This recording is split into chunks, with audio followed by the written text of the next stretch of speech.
Bonjour, bienvenue sur les ateliers de Nelly. Comme vous le savez, je suis démonstratrice pour la marque Stampin' Up depuis de très nombreuses années et à ce titre, j'essaye de participer autant que possible aux événements qui sont organisés par Stampin' Up Europe pour nous réunir. Tout ça pour vous dire qu'en ce moment, je suis à Rotterdam pour participer à une convention Stampin' Up qui s'appelle On Stage. Je suis vraiment très contente et très excitée d'y aller, mais j'allais pas vous laisser sans rien pour autant. Et du coup, je vous ai préparé une petite vidéo qui vous montre ce que j'ai réalisé comme swap. Les swaps, ce sont des petits cadeaux qu'on s'offre entre démonstratrices. Comme ça, on peut voir un petit peu ce que font les autres. C'est une source d'inspiration. Et en plus, moi, j'adore recevoir des petits cadeaux. Donc, c'est super. Et pour mes collègues démonstratrices Stampin' Up, voilà le swap que j'ai préparé cette fois-ci. Il s'agit d'un petit berlingot en papier. J'ai réalisé une jolie découpe en biais pour faire un petit peu plus original. Et à l'intérieur, j'ai mis un petit cadeau. Je vous montre ça tout de suite. Il s'agit de jolis petits savons en forme de cœur et couleur lavande qui sentent bon le sud de la France. Voilà ce que vont recevoir de ma part mes collègues et amis démonstratrices qui voudront bien swapper avec moi. Alors comment je l'ai réalisé ce petit berlingot? Vous allez voir, c'est très facile. Je vous montre d'abord le matériel que j'ai utilisé. Et on commence par ce superbe papier qui s'appelle Lavande Vivace et que j'adore. Vous le savez, je vous l'ai déjà dit, le fait d'avoir mis ce mauve sur du papier craft, pour moi, c'est topissime. Ce papier, il est vraiment très beau et il m'a largement inspiré les swaps que j'ai réalisés.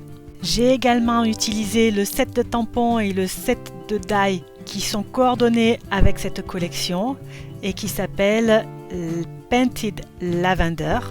Le set de tampons, il n'y a pas de vœux dessus, il n'y a que des jolies images. J'ai utilisé la fleur qui est en bas au centre et c'était une question de taille en fait. Il me fallait une fleur qui ne soit pas trop grosse ni trop petite et celle-ci allait parfaitement. Et bien sûr, j'ai également utilisé le die qui permet de découper cette fleur. Alors, comme d'habitude, on va commencer par la structure. C'est un petit tutoriel tout facile, donc il est adapté aux débutants. Lancez-vous avec le matériel que vous avez à la maison. Tout d'abord, il va vous falloir un rectangle de papier cartonné de 12 par 9 cm. Et il vous faudra également découper un rectangle de papier imprimé de 12 par 9 cm également. Mais là, on n'aura besoin que d'un demi-rectangle. Ce rectangle, on va le découper suivant une de ses diagonales.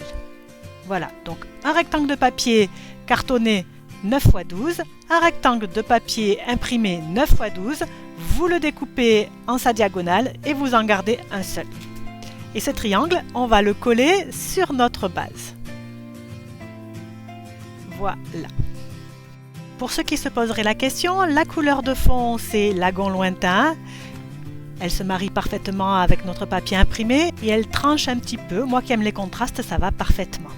Ensuite, on va essayer de casser les fibres du papier pour lui donner un petit effet arrondi. Alors, j'aurais pu utiliser mon plioir si je l'avais retrouvé.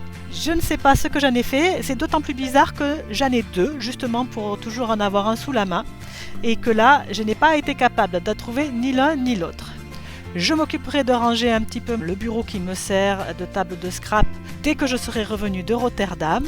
Mais en attendant, j'ai cassé les fibres de mon papier avec un crayon. Ça le fait aussi. J'ai fait une cinquantaine de swaps avec ce crayon-là. Ça ne m'a pas bien dérangé. Ensuite, je vais apposer de la colle. Je vais la poser sur un des côtés et sur la base, comme je vous montre sur la vidéo. Alors, un petit conseil, utilisez vraiment du double face de bonne qualité.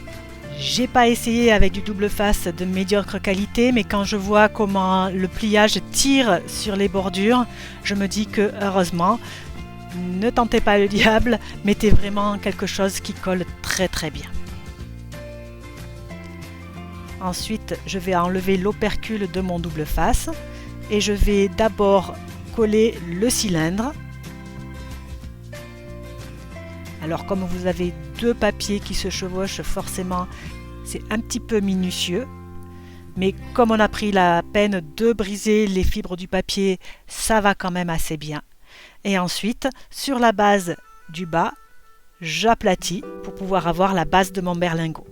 J'ai aplati mon berlingot de façon à ce que la pliure soit sur le côté. Donc quand je vais aplatir le haut de mon berlingot, je vais le prendre un petit peu différemment, je vais faire en sorte que ma pliure soit au centre. Voilà, je plie également à ce niveau-là et je mets une petite épingle, comme une épingle à linge mais plus petite, que j'ai achetée chez Action pour le maintenir. Je vais maintenant réaliser une petite étiquette pour venir agrémenter tout ça.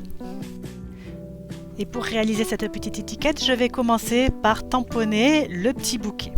Mon petit bouquet, je ne veux pas qu'il ait un tamponnage tout uniforme, donc je vais appliquer 2 techniques de tamponnage sur ce petit bouquet.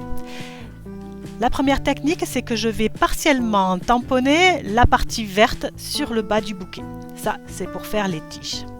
Ensuite, la deuxième technique, c'est que je vais utiliser des doigts éponges pour tamponner 2 couleurs différentes sur le bouquet et donc lui donner des nuances. Les 2 couleurs en question, ce sont Grappe gourmande qui est le violet et Explosion de baie qui est le rose foncé. Et des petits bouquets, bien sûr, j'en ai tamponné une 50aine. Je me suis bien amusée, je dois dire. Il ne m'a plus resté qu'à les découper avec le die qui fait partie de la collection. Et avec ma perforatrice cercle 1/3/8e, j'ai également découpé dans du papier velin ou du papier calque un petit peu épais une 50aine de cercles qui serviront de base à mes étiquettes. Vous savez que le papier calque, moi j'aime beaucoup ça, ça apporte beaucoup d'élégance à nos projets, ça ne cache rien, ça floute un petit peu et du coup c'est vraiment quelque chose que j'utilise très souvent. Je vais ensuite coller sur mon papier calque ma petite fleur, faire un nœud double avec une ficelle, vous savez que ça aussi ça fait partie de mes préférés. Ça fait comme ça, comme si on avait entouré la base du bouquet de fleurs avec un petit nœud. Je trouve ça super sympa. Et bien sûr, je vais rajouter une petite touche de doré avec là un petit papillon. Mais comme je n'ai pas eu assez de papillons pour faire tous mes swaps, je vais mettre aussi des petites étoiles. Je n'oublie pas bien sûr de remplir mon petit swap avec les 2 petits savons en forme de cœur, couleur lavande, j'adore. En plus, ils sentent super bon. J'ai vraiment fait ces swaps dans des conditions de rêve. Et voilà, un des swaps est terminé. Il m'en reste plus que 49 à faire. Autant dire, juste un petit peu. De toute façon, je me suis bien régalée. J'espère vraiment que mes swaps vont être appréciés. Si vous avez eu l'occasion de swapper avec moi, dites-le moi en commentaire. Ça me fera très plaisir. J'espère que vous avez aimé cette petite vidéo qui était là pour vous faire patienter. J'espère très bientôt vous donner des nouvelles de ma convention Stampin' Up. Je vais certainement avoir le droit de voir le nouveau gros catalogue de cette année. J'ai vraiment hâte de pouvoir partager tout ça avec vous. Je vous laisse sur les images de ce swap et je vous souhaite de passer une très bonne semaine. Au revoir!